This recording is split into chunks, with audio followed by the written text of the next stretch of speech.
Now, there are calls for a new underground train line in Queensland to be renamed after the Queen.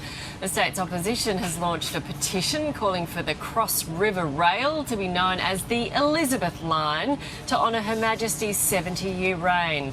It comes after a similar project in London. The Cross Rail Line was renamed the Elizabeth Line earlier this year.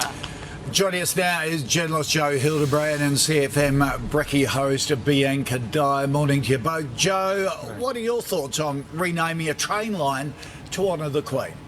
I think you can't go wrong. I think there'll be a whole bunch of governments all over the Commonwealth and probably outside the Commonwealth as well falling over themselves to name whatever they can after Elizabeth. You only have to look at, and it is extraordinary when you think about how the British Empire has been bookended by three magnificent queens who were never intended to rule: Elizabeth I, Victoria and Elizabeth II. If you look at all the things that are named after Victoria, for example, who presided over the last great golden age of Britain, including my home state of Victoria, I think that will give you an idea of just how many things will be named after Elizabeth in the days and months and years to come. Yeah. Bianca, you're in Queensland. Do you think people would support this idea? Yeah, I think it's fantastic. Look, the Queen, the royal family, famously visited Brisbane 8 times during her ruling, and very famously, of course, came to pay her respects back in 2011 after those Brisbane floods. So I think it's a beautiful idea. I think it's wonderful, and why not? We're paying respects to the Queen. I think it's tops. Yep. Yeah, sounds like a good idea. Now, Prince Harry is reportedly still insisting his tell-all memoir be released in November, despite the death of his grandmother. The book is expected to share his account of events throughout his life that he says is accurate and wholly truthful. Jo, what do you reckon? Should Harry postpone his book being published out of respect to the Queen?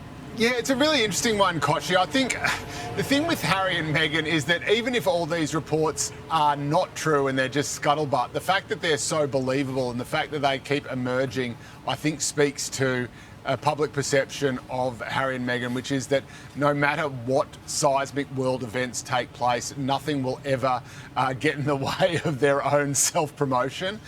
So I don't think anything will stop them. I mean, you know, there'll be a Netflix special, there'll be an Oprah interview, there'll be another podcast. But it is, I think the Queen's death and all the tradition and ceremony that has surrounded that and the solemnity and the profundity of it has actually just further exposed just how kind of vacuous Harry and Meghan's celebrity lifestyle and indeed their preoccupation with their own precious feelings has become. Harsh, harsh. Yes, some commentators are saying here, if you've got a book deal, if you've got a contract, you may the train may already be, you know, heading south. You may not be able to stop the date of publishing, so we'll soon see. There are also, Bianca, reports that Meghan Markle's team is combing through her pre-recorded podcast to delete any offending sections towards the royal family and the Queen. 4 episodes apparently to be released. Should Harry and Meghan just maybe take a step back? Is that even possible? Look, I don't think it's possible, no.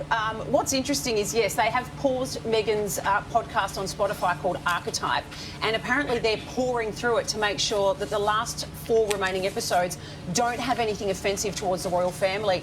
But as if there would be anything offensive on there anyway. I mean, she's a pretty switched-on, smart woman. I'm pretty sure her last episodes, I mean, I listened to one with Mindy Kaling, and it was all about women over 40 who aren't married and haven't had kids. There was nothing to do with the royal family in it. I don't think Meghan has anything in her podcast that's going to be, you know, bringing the royal family's name into any disrepute. She's not silly.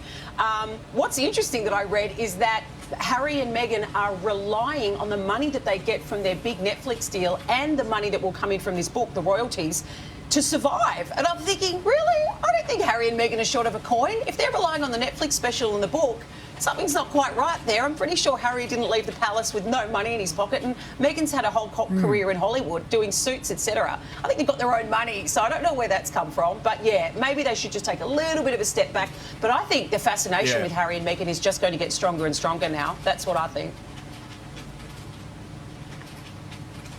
Yep. I don't think they've got as much money as people think. Well, they've got a pretty lavish lifestyle. Exactly. So Those I Malibu think mansions it's don't pay for a cost of themselves. lifestyle issue for them rather than anything else. Exactly. Exactly. Once you spend 15 on the mansion, you know, how do you eat? And cover the rates. Thank All you. right, team. Thank you.